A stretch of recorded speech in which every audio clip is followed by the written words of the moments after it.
문 대통령이 지금 순항하고 있기 때문에 국정 경험이라는 게 굉장히 중요한 요소구나라고 국민들이 좀 느끼는 것 같아요. 그러니까 차기 대통령의 자격 요건 중에 하나가 국정 경험을 해봤느냐 안 해봤느냐, 이것도 판단 기준이 굉장히 크게 미칠 가능성이 있다. 만약에 문재인 대통령이 끝까지 성공한 대통령, 지지율이 높다면 그 요소가 굉장히 중요한 포인트고요. 두 번째는 왜 그럼 이렇게 좀 잘 준비했느냐. 그러니까 본인이 국정 경험이 있는 것도 한 측면 있고, 또 다른 측면을 본다면 1, 2위 간의 격차가 굉장히 크지 않았습니까? 예. 이게 지금 지지율 차이가 꽤 오랫동안 지속이 됐거든요. 그러다 보니까 참모그룹이나 이런 데에서 이미 될 것을 전제로 하고 100일 로드맵을 충실하게 준비할 수 있는 상황이 좀 됐다. 시간적 여유가 있었다. 그 지점도 좀 살펴볼 필요가 있습니다. 그런데 이게 그럼 변수가 없느냐, 앞으로. 저는 이제 6월 달과 7월 달이 굉장히 중요하다고 봅니다. 이번 달과 다음 달이. 예. 왜냐하면 이번 달에 임시국회를 합니다. 임시국회를 하는데 지금 줄줄이 청문회가 내정이 돼 있죠. 예정이 돼 있습니다. 각각 장관들 다 청문회 받아야 하고요. 두 번째는 추경을 통과를 시켜야 합니다. 국회에서. 일자리 지금 약속을 하셨는데 추경을 통과하려면 야당을 설득을 해야 하는데, 지금 야당에서는 공공부문 일자리에 관련된 추경에 대해서는 반대 입장을 지금 표명하고 있거든요. 그렇죠. 정치력을 얼마나 발휘할 수 있느냐, 이 문제 굉장히 중요하고요. 그다음에 이제 개혁과제를 입법화할 수 있는, 그런 밀어붙일 수 있는 힘이 있느냐. 그리고 마지막으로 중요한 거는 사드나 북핵 문제, 그리고 정상회담들이 계속 있습니다. 6, 7월 달에. 그래서 그 외교 무대에 있어서의 대통령의 능력을 잘 발휘할 수 있냐. 이런 문제들이 앞으로 놓여 있기 때문에 6, 7월을 어떻게 보내느냐가 굉장히 중요하다, 이렇게 보여집니다. 이택수 대표님, 대체적으로 지금 이제 박지원 부대표가 지적한 내용을 보면 그 중에서 이제 정상회담은 오히려 플러스 요인 아닌가요? 그렇습니다. 늘 그래 왔었죠. 예. 박근혜 전 대통령이나 뭐 이명박 전 대통령이나 G20 정상회담이라든지 아니면 주요국 강대국 정상들과 회담을 하면 항상 지지율은 올랐었습니다. 예. 그리고 이제 워낙 고공행진을 하는 지금 상황이라서 이제 유시민 작가 같은 경우는 이럴수록 더 조심해야 된다, 이런 예. 얘기를 한 적이 있는데요. 내부에 이제 권력 투쟁이라든지 아니면 긴장감이 느슨해지면서 또 불행의 씨앗이 뿌려질 수 있다, 이런 얘기를 했는데, 실제 뭐 5년 전, 10년 전을 돌이켜보면, 얘기 아니에요? 네? 너무 상투적인 얘기 아니에요? MB 때를 돌이켜보면 시쳇말로 잘 나갈 때 몸 조심해라. 맞습니다. 그 MB 때를 보면 예. 불과 취임한 이후에 4개월 만에 18%로 떨어진 적이 있었거든요. 저희 리얼미터 조사 결과에 따르면 당시에는 총선이 촛불이었죠. 네, 총선이 어느 정도 당시에는 한나라당이었죠. 한나라당이 예. 이기면서 이제 끝났는데, 또 친박 연대가 있었고 탈당해서 당선된 의원들을 뭐 복당시키느냐 마느냐, 이런 예. 정쟁이 있었고, 그 다음에는 말씀하셨던 미국산 쇠고기 문제가 터지면서 촛불 시위가 일어나서 6월 달에 18%까지 떨어진 적이 있습니다. 그리고 박근혜 전 대통령도 불과 한 달 만에 45%까지 떨어진 적이 있었는데요. 그때는 무슨 사건이 있었나요? 그 인사 부실 검증 논란. 계속 총리들이 줄줄이 낙마하면서. 네, 총리 낙마, 또 장관 후보자들이 여러 가지 구설에 휘말리면서 지지율이 45%까지 떨어지면서, 그때는 긍부정이 45대 최악의 인선이었죠. 44. 그때는 최악의 인선이었죠. 이명박 정부 때는 고소영 강부자 기억나시지 그렇죠, 않습니까? 인선 문제가 처음 있었고요. 박근혜 정부도 인선 문제가 있었고, 박근혜 정부는 사실 국정원 댓글 사건, 그런 부분들이 바로 일어나서 사실 그 국민적인 동력이 좀 약화된 측면은 있습니다. 사실 허니문 효과가 조금 떨어졌던 측면은 있습니다. 이명박 정권도 이택수 대표님. 네. 돌이켜보면 지금 이제 그 장관 내정하고 임명하고 이런 과정을 보면 내 사람 심기다라고 하는 이미지가 없단 말이에요. 이분들이 개인적인 결함이 있어서 물리쳐야 된다라고 하는데, 이명박 정권, 박근혜 정권 때를 보면 고소영, 강부자, 그러니까 자기 측근에서 참 캠프에 있던 사람들한테 보훈 인사격으로 장관들을 막 임명을 하는. 그러니까 누가 보더라도 저 사람 개인적인 결함이 있으면 좀 어떻게 논쟁을 해보겠는데, 이건 주위에 있는 사람들 전진 배치하는 거 아니야? 이명박 시절에는요. 그리고 그때 4월 총선 때 보면 공천 학살이란 말이 있었거든요. 그렇습니다. 자기한테 반대되는 사람들 다 죽이고. 그런 점이 지금 아주 극렬하게 대비되는 거 아닌가요? 이제 삼철 중에 주요 또 인사들, 그다음에 최재성 전 의원까지 포함해서 마치 굉장히 오랫동안 고민한 흔적이 보였던 그 물러나는 글, 네, 많은 또 유권자들이 감동을 했었고요. 오히려 이제 문재인 대통령과 별 관계가 없는 분들을 또 중용을 하고 이런 모습 때문에 문재인 대통령이 더 지지율이 높아진 측면이 있죠. 예. 5년 전, 10년 전과 분명히 대비되는 그런 인사 스타일이었던 것 같습니다. 과거에는 이제 특정 교회 인맥들도 막 중요한 소망교회. 경우, 뭐 특정 교회라 그래 이미 다 나오는데. 이명박 정부 때는 뭐 그런 것도 이명박 전 있었고요. 대통령 무서워요? 예? 왜 특정 교회라 그래요? 아니 그 말할 기회를 한번 드렸습니다. 그래요? MB 저격수시잖아요. 과거의 저격수죠. 이제 다 보도 안고 가야죠. 아 그래요? 네. 그러면 MB가 곧 후배가 될 뿐인데. 아니 MB가 이게 다시 언론에 이렇게 부각되고 예. 4대강 문제도 막 이게 일어나지 않습니까? 예. 기분이 좋으시죠? 그래도 요즘에? 국립선언에 이제 곧 후배가 되실 뿐인데 후배를 잘 보도 안고 가야죠. 네. 무슨 얘기하다 잊어먹었죠? 그런데 대통령이 이른바 자기 측근을 예. 갖다 앉히는 것 같진 않다. 기존의 정부와는 좀 달라 보인다. 예. 뭐 그 말씀 공감할 수 있는 대목 충분히 있다고 보는데, 근데 이제 현재 정부와 진영이 다른 쪽에서 바라볼 때는 예. 어쨌든 같은 진영의 인사를 갖다 앉힌다라고 그렇죠. 하는 느낌은 아마 크게 다르지 않을 것 같습니다. 예. 지금 이제 이런 것, 이거는 아마 지극히 문재인 대통령의 개인 스타일을 아마 반영하지 않았나 싶은데요.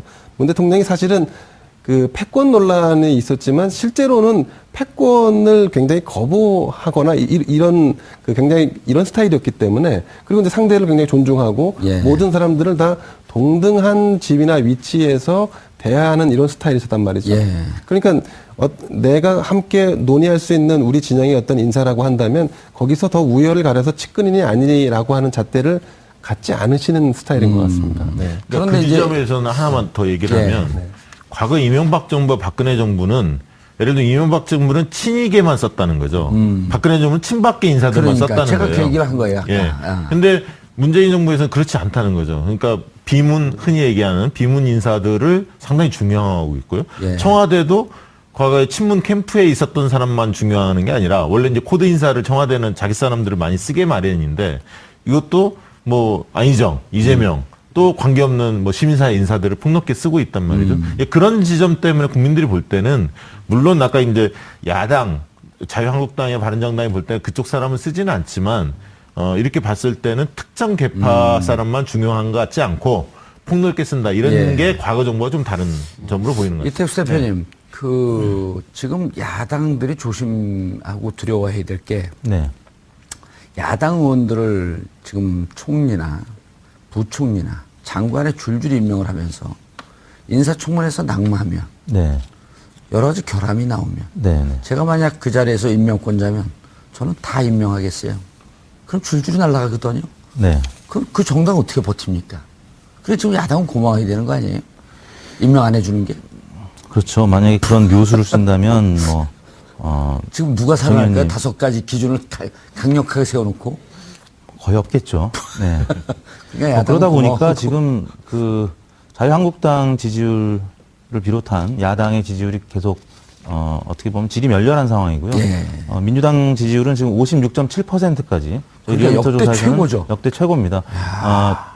다만 이제 이 보수 정당에서는 이제 YS 때 민자당이 59%까지 올라간 적은 있습니다. 그래서 59%를 민주당이 이 기록을 깰 수 있을 것이냐 예. 이 부분도 관전 포인트인데요. 아무튼 오늘 발표된 갤럽 조사에서도 50%를 기록을 했는데 예.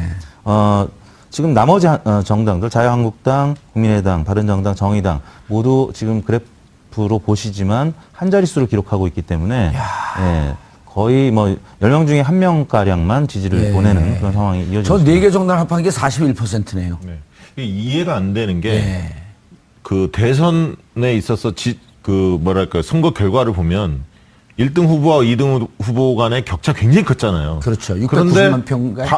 예, 590만 557만 표죠. 557만 표인데 과거의 선례를 보면 2007년 모델하고 거의 똑같지 않습니까? 예. 그런데 이쯤 되면 되게 정프 운동이나 당 쇄신 운동이 세게 벌어집니다. 그리고 심각하게 친정당이. 예, 친정당이 당연히 그런 거죠. 당대표 교체해라부터 시작해서 초재선 의원들이 막 들고 일어나고 대선 평가도 굉장히 그 다른 의견을 가진 사람들을 외부 전문가들 많이 모셔서 듣는데 지금의 야당들은 지리멸렬하거든요. 그리고 그런 어떤 반성의 느낌을 보여주지 못하고 있어요, 사실은.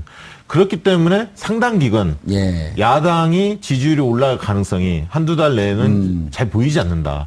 그런 측면에서 좀 뼈아프게 반성할 필요가 있습니다. 그러니까 소수의 지지층을 겨냥해서 지금 자유한국당의 목소리를 내는데 어떻게 보면 외곽을 때려서 내부 결속을 도모하고 있거든요. 외곽이라는 건 정부 여당을 때리는 겁니다. 정부를 대통령을 때려서 소수지만 보수층을 결집을 시키겠다 이런 목적이지만 이게 국민들한테는 울림이 없는 거죠. 왜냐하면 큰 틀에서 잘하고 있다는 평가가 지배적이기 때문에 태풍이 세게 불 때는 고개를 혼자 쳐들다가는 이게 부러지는 경우가 있습니다. 그러니까 큰 흐름 속에서 국민들이 문재인 대통령이 지금 잘한다라고 나온다면 그 흐름을 존중하고 함께 가려는 노력이 좀 필요하다. 그런 점에서 국민의당, 바른정당 쪽에다 박수를 많이 보내고 있는 거거든요. 네. 반대를 해도 들어서 반대를 하고, 네. 잘하는 것은 박수를 보내고. 그런데 대구 경북에서 거의 80% 육박한다고요? 그거 아주 특이한 현상 아니에요? 문재인 대통령의 예, 지지율이 지지율. 굉장히 높게 나타나고 있는데 이제 정당 어떻게 지지율만 봐야 되나요, 보면 대구 경북에서 민주당이 45.4%고 자유한국당이 19.1%입니다. 그리고 바른정당이 11%. 갤럽 조사를 보면 대구 경북에서 민주당이 34%, 바른정당이 22%, 한국당이 18%. 그래도 어느 걸 조사를 봐도 다 높네요. 그렇습니다. 민주당 지지율이 굉장히 높고 한국당과 바른정당의 지지율이 심지어 대구 경북에서조차 이게 지금 작게 나오고 있기 때문에 한국당 혹은 바른정당 입장에서는 뭔가 이제 쇄신하는 모습을 보여줘야 되는데 방금 박 부대표님 말씀하셨지만 과거 대선 후보들은 대선이 끝나고 패배하면 외국으로 있거나 한 발자국 물러서 있는 모습도 보여주고 또 당도 체질 개선을 하고 이런 모습을 보여왔었는데 지금 사실 전혀 그렇지 않은 홍준표 모습을 보이고 있죠. 후보는 외국으로 갔는데 트윗은 귀국을 했고. 안철수 후보는 지금 실제로 정치 활동을 하고 있고. 예, 전국을 돌고 있고. 그렇습니다. 내일 모레 선거 있는 것처럼. 그러다 보니까 오히려 자신이 득표했던 득표율보다도 정당 지지율이 지금 낮은 상황이거든요. 변수가 아까 잠깐 개괄적으로 전체적으로 위험 변수, 돌발 변수 혹은 지뢰가 어디에 있을지 포괄적으로 좀 개괄적으로 검토를 해봤는데 구체적으로 하나씩 한번 좀 짚어보죠. 이런 부분에 대해서 어쨌든 잘 타고 넘어가야 되거든요. 그렇습니다. 그 지뢰나 함정이 없는 건 아니거든요. 저는 가장 중요한 대목은 협치의 이 밸런스를 아름답게 유지해가는 게 가장 중요할 것 같습니다. 지금 현재 지금 아름답지가 않은가요? 지금 현재는 이제 잘 가고 있는 방향이죠.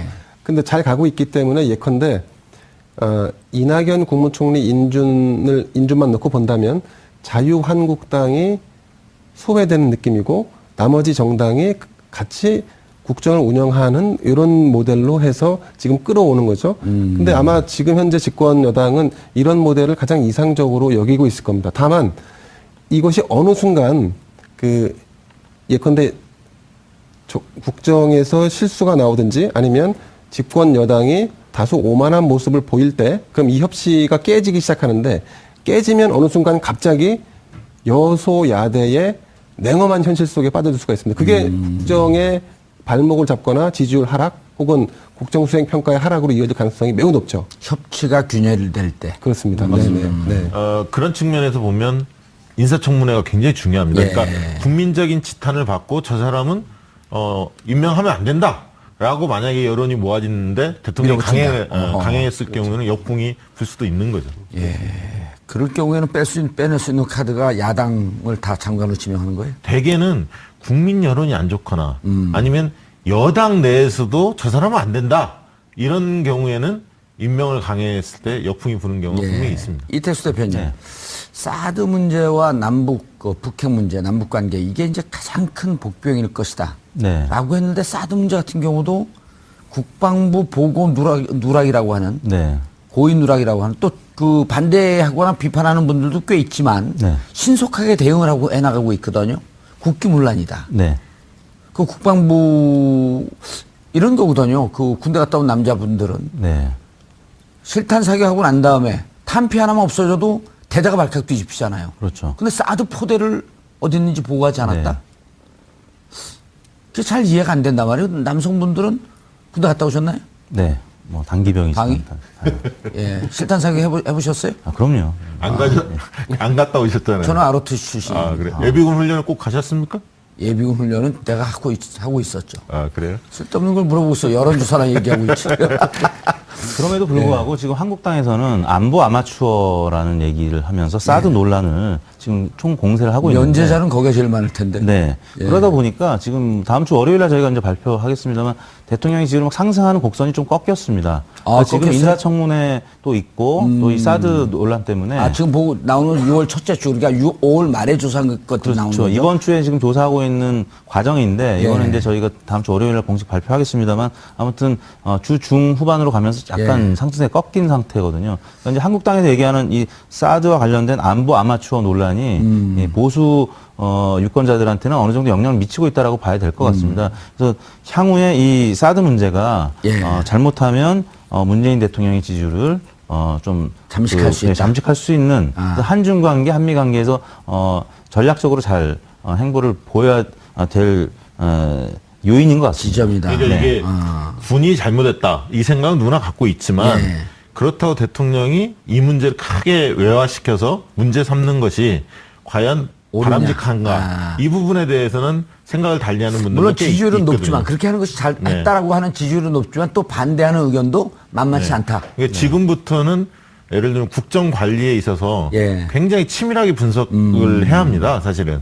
예. 왜냐하면 아까 얘기했듯이 대통령이 굉장히 합리적이고 이성적이라는 이미지가 형성이 됐었는데 예. 이 문제를 대처하는 스타일로 보면 약간 감성적인 게 좀 감성적이다. 작동하는 게 아니냐. 예. 충격적이라는 표현을 쓰고 그게 대변인, 홍보수석을 통해서 외화됐거든요. 경로했다. 예, 경로했다. 그래서 그런 부분들에 관련해서 지금부터가 굉장히 중요하다. 관리 측면에서. 돌발 질문요. 네. 예. 그래서 사실은 일각에서는 소통이라고 하지 않고 쇼통이라고 하는 쇼통? 예. 그러니까 보여주는 전화번호 공개하고 당당하게 얘기하세요. 보여주기라는 식의 그러니까 포퓰리즘을 경계해야 할 필요가 있다는 거죠. 지금 정부가 인기가 높으니까 잠깐 그 착시 현상이나 아니면 약간 우쭐할 수 있어요. 근데 이제 국민이 무엇을 원하냐면 성과를 원한다고요. 아하. 그러니까 성과를 내지 못했을 때 오는 그 실망 매물이 굉장히 크게 알겠습니다. 작용할 수 있기 때문에 저라면 제가 만약에 전략가라면 이런 조언을 해드리고 싶습니다. 인위적인 지지율 조정까지도 고려해 볼 필요가 있다. 하나만 짧게 얘기하면 예. 임기 6개월간에는 이 양반들 말은 참 많네. 성과가 나올 수가 없기 때문에 예. 국민들은 어떤 지점을 보냐면 방향성을 봅니다. 자세와 방향성을 보는데 국민을 대하는 자세, 국정을 임하는 자세와 대통령의 그다음에 방향성, 어떻게 가려고 하는지 그 방향성에 대한 공감대를 계속적으로 확보하는 노력이 굉장히 중요합니다. 알겠습니다. 돌발 질문을 하려고 했더니 말들이 많아갖고. 청와대 여론조사팀은 믿을만한가요? 지금 참여정부 때는 청와대 여론조사 비서관실이 간단하게 예 아니요만 하세요. 별도 존재했는데 지금 그게 없어졌습니다. 예. 왜 그 회사 대표 이근영 거기 들어가고 여론조사 해야죠. 최고의 전문가. 그 당시에 비서관 했던 사람이 십몇 년 지나 또 비서관 한다는 게. 아니 여론조사 수석을 다시 만들면 되죠. 아니, 수석실은 없었습니다, 원래. 예, 예. 비서관실만 있었는데. 아니 여론조사가 중요하거든요. 그 예. 동향을 읽고 네. 그리고 여론조사 아까 뭐 인위적인 조정까지도 필요하다라고 했는데 네. 실질적으로 여론조사라고 하는 흐름은 거의 과학적으로 분석이 되는 거 아니에요? 그러니까 이게 지지도만을 보려고 하기 때문에 문제가 되는 거예요. 그러니까 지지도에 숨어 있는 이유들 여러 가지가 있는데 그런 부분을 심층적으로 분석을 해야 하는데 지금 청와대에서 과연 얼마나 여론조사에 대한 그 비중을 두고 고민을 하는지는 아직은 모르겠습니다. 바로 비판을 하시네. 그리고 이제 이런 거 아닌가요? 이 양반들 말 많으니까 계속 하네. 아니 이게 우리가 좀 구분해 볼 게 예. 지금 현재 이거는 국정 수행 평가에 대해서 잘하냐 못하냐지 지지율이 80몇 %는 아닌 상황입니다. 네. 그러니까 언제든지 못했을 때는 그대로 빠지는 거고 그렇죠. 지지율이라는 예. 것은 예컨대 고정 지지율도 있고 추가적인 지지율도 이렇게 생기는데 지금 이제 그런 부분들 좀 구분해서 볼 필요가 있죠. 알겠습니다. 뭐 이렇게 부정적으로 얘기하려고 하는 게 아니라 잘하는데 이런 정도 점을 좀 경계하면서 가야 되겠다. 네네. 예. 저는 더 잘하길 원하고 있습니다. 알겠습니다. 그 조선일보의 공식적인 입장인가요? 저기 시간 다 됐지 않았습니까? 네. 문 대통령이 지금 순항하고 있기 때문에 국정 경험이라는 게 굉장히 중요한 요소구나라고 국민들이 좀 느끼는 것 같아요. 그러니까 차기 대통령의 자격 요건 중에 하나가 국정 경험을 해봤느냐 안 해봤느냐 이것도 판단 기준이 굉장히 크게 미칠 가능성이 있다. 만약에 문재인 대통령이 끝까지 성공한 대통령, 지지율이 높다면 그 요소가 굉장히 중요한 포인트고요. 두 번째는 왜 그럼 이렇게 좀 잘 준비했느냐. 그러니까 본인이 국정 경험이 있는 것도 한 측면이 있고 또 다른 측면을 본다면 1, 2위 간의 격차가 굉장히 크지 않았습니까? 예. 이게 지금 지지율 차이가 꽤 오랫동안 지속이 됐거든요. 그러다 보니까 참모그룹이나 이런 데에서 이미 될 것을 전제로 하고 100일 로드맵을 충실하게 준비할 수 있는 상황이 좀 됐다. 시간적 여유가 있다. 여기 그 지점도 좀 살펴볼 필요가 있습니다. 그런데 이게 그럼 변수가 없느냐 앞으로? 저는 이제 6월 달과 7월 달이 굉장히 중요하다고 봅니다. 이번 달과 다음 달이. 예. 왜냐하면 이번 달에 임시국회를 합니다. 임시국회를 하는데 지금 줄줄이 청문회가 내정이 돼 있죠. 예정이 돼 있습니다. 각각 장관들 다 청문회 받아야 하고요. 두 번째는 추경을 통과를 시켜야 합니다. 국회에서. 일자리 지금 약속을 하셨는데 추경을 통과하려면 야당을 설득을 해야 하는데 지금 야당에서는 공공부문 일자리에 관련된 추경에 대해서는 반대 입장을 지금 표명하고 있거든요. 그렇죠. 정치력을 얼마나 발휘할 수 있느냐. 이 문제 굉장히 중요하고요. 그 다음에 이제 개혁과제를 입법화할 수 있는 그런 밀어붙일 수 있는 힘이 있느냐. 그리고 마지막으로 중요한 거는 사드나 북핵 문제 그리고 정상회담들이 계속 있습니다. 6, 7월 달에. 그래서 그 외교 무대에 있어서의 대통령의 능력을 잘 발휘할 수 있냐. 이런 문제들이 앞으로 놓여 있기 때문에 6, 7월을 어떻게 보내느냐가 굉장히 중요하다. 이렇게 보여집니다. 이택수 대표님, 대체적으로 지금 이제 박지원 부대표가 지적한 내용을 보면 네. 그 중에서 이제 정상 중요한 것 같지 않고 폭넓게 쓴다. 이런 예. 게 과거 정부와 좀 다른 점으로 보이는 것 같습니다. 이택수 대표님, 지금 야당들이 조심하고 두려워해야 될 게 네. 야당 의원들을 지금 총리나 부총리나 장관에 줄줄이 임명을 하면서 인사청문회에서 낙마하면 네. 여러 가지 결함이 나오면 네. 네. 제가 만약 그 자리에서 임명권자면 저는 다 임명하겠어요. 그럼 줄줄이 날아가거든요. 네. 그럼 그 정당 어떻게 버팁니까? 그래 지금 야당은 고마워야 되는 거 아니에요? 임명 안 해주는 게. 그렇죠. 만약에 그런 묘수를 쓴다면 지금 누가 살아날까요? 정의원님. 5가지 기준을 강력하게 세워놓고. 거의 없겠죠. 네. 그러니까 야당은 그러다 보니까 고마워하고. 지금 그 자유한국당 지지율을 비롯한 야당의 지지율이 계속 어떻게 보면 질이 멸렬한 상황이고요. 예. 민주당 지지율은 지금 56.7%까지 저희 그러니까 리얼미터 역대 조사에서는 최고죠. 역대 최고입니다. 다만 이제 이 보수 정당에서는 이제 YS 때 민자당이 59%까지 올라간 적은 있습니다. 그래서 59%를 민주당이 이 기록을 깰 수 있을 것이냐 예. 이 부분도 관전 포인트인데요. 아무튼 오늘 발표된 갤럽 조사에서도 50%를 기록을 했는데 예. 지금 나머지 정당들 자유한국당, 국민의당, 바른정당, 정의당 모두 지금 그래프로 보시지만 한 자릿수를 기록하고 있기 때문에 예, 거의 뭐 10명 중에 1명가량만 지지를 예. 보내는 그런 상황이 이어지고 저 있습니다. 4개 정당 합한 게 41%네요. 네. 이해가 안 되는 게 예. 그 대선에 있어서 선거 결과를 보면 1등 후보와 2등 후보 간의 격차 굉장히 컸잖아요. 그렇죠. 그런데 690만 표인가요? 557만 표죠. 557만 표인데 과거의 선례를 보면 2007년 모델하고 거의 똑같지 않습니까? 정상회담. 정상회담은 오히려 플러스 요인 아닌가요?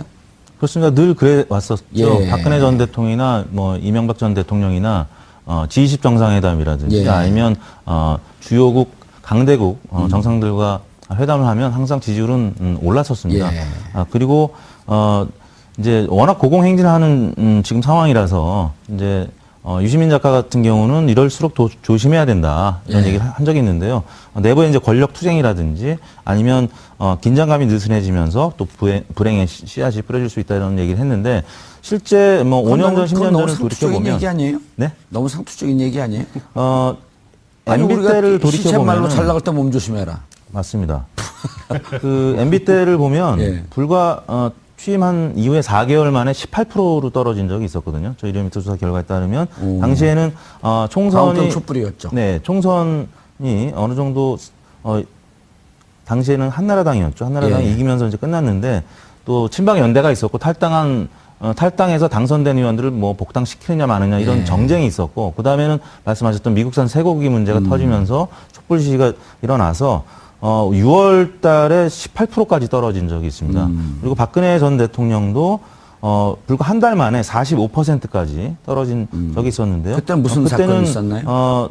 그 인사 부실 검증 논란. 계속 총리들이 줄줄이 낙마하면서. 네, 총리 낙마, 또 장관 후보자들이 여러 가지 구설에 휘말리면서 지지율이 45%까지 떨어지면서 그때는 긍부정이 45대 최악의 인선이었죠, 44. 그때는. 최악의 인선이었죠. 이명박 정부 때는 고소영 강부자 기억나시지 그렇죠, 않습니까? 인선. 네, 인선 문제가 처음 있었고요. 박근혜 정부도 인선 문제가 있었고, 박근혜 정부는 사실 국정원 댓글 사건 그런 부분들이 이렇게 바로 일어나서 사실 그 국민적인 후배를 잘 보듬어 안고 가야죠. 네. 무슨 얘기하다 잊어먹었죠? 그런데 대통령이 이른바 자기 측근을 갖다 앉히는 것 같진 않다. 기존의 정부와는 좀 달라 보인다. 뭐 그 말씀 공감할 수 있는 대목 충분히 있다고 보는데, 근데 이제 현재 정부와 진영이 다른 쪽에서 바라볼 때는 어쨌든 같은 진영의 인사를 갖다 앉힌다라고 그렇죠. 하는 느낌은 아마 크게 다르지 않을 것 같습니다. 지금 이제 이런 것, 이거는 아마 지극히 문재인 대통령의 개인 스타일을 아마 반영하지 않았나 싶은데요. 문 대통령이 사실은 그 패권 논란이 있었지만 실제로는 패권을 굉장히 거부하거나 이런 굉장히 이런 스타일이었기 때문에, 그리고 이제 상대를 굉장히 존중하고 모든 사람들을 다 동등한 지위나 위치에서 대하는 이런 스타일이었단 말이죠. 그러니까 내가 함께 논의할 수 있는 우리 진영의 어떤 인사라고 한다면 거기서 더 우열을 가려서 측근이니 아니라고 하는 잣대를 갖지 않으시는 스타일인 것 같습니다. 그러니까 그런데 그 이제 지점에서는 하나만 더 얘기를 하면 과거 이명박 정부와 박근혜 정부는 예를 들어 이명박 정부는 친이계만 썼다는 거죠. 박근혜 정부는 친박계 인사들만 썼다는 제가 거예요. 그 얘기를 한 거예요. 근데 문재인 정부에서는 그렇지 않다는 거죠. 그러니까 비문, 흔히 얘기하는 비문 인사들을 상당히 중요하고 있고요. 청와대도 과거에 친문 캠프에 있었던 사람만 중요하는 게 아니라 원래 이제 코드 인사를 청와대는 자기 사람들을 많이 쓰게 마련인데, 이것도 뭐 안희정, 이재명 또 관계없는 뭐 시민사회 인사들을 폭넓게 쓰고 있단 말이죠.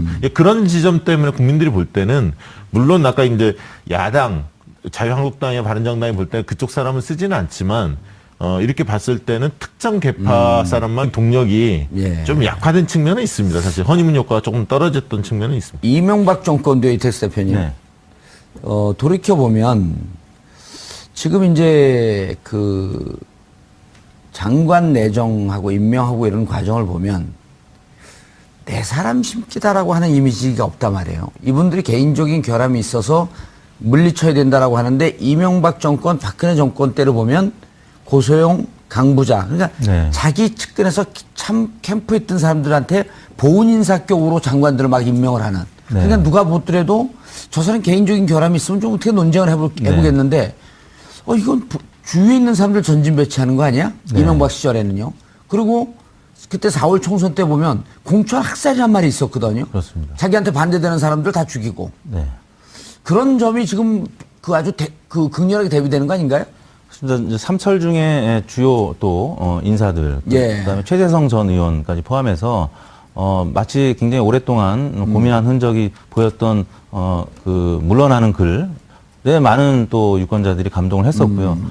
오히려 이제 문재인 대통령과 별 관계가 없는 분들을 또 중용을 하고 이런 모습 때문에 문재인 대통령이 더 지지율이 높아진 측면이 있죠. 5년 전, 10년 전과 분명히 대비되는 그런 인사 스타일이었던 것 같습니다. 과거에는 이제 특정 교회 인맥들도 막 중요한 소망교회. 뭐 특정 교회라 그래. 이미 다 나오는데. 이명박 정부 때는 뭐 그런 것도 있었고요. 이명박 전 대통령 무서워요? 왜 특정 교회라 그래요? 아니 그 말할 기회를 한번 드렸습니다. 그래요? MB 저격수시잖아요. 과거의 저격수죠. 이제 다 보도 안고 가야죠. 그래요? 그러면. MB가 곧 후배가 될 뿐인데. 아니 MB가 이게 다시 언론에 이렇게 부각되고 4대강 문제도 막 이게 일어나지 않습니까? 기분이 좋으시죠? 그래도 요즘에? 국립선언에 이제 곧 후배가 되실 뿐인데.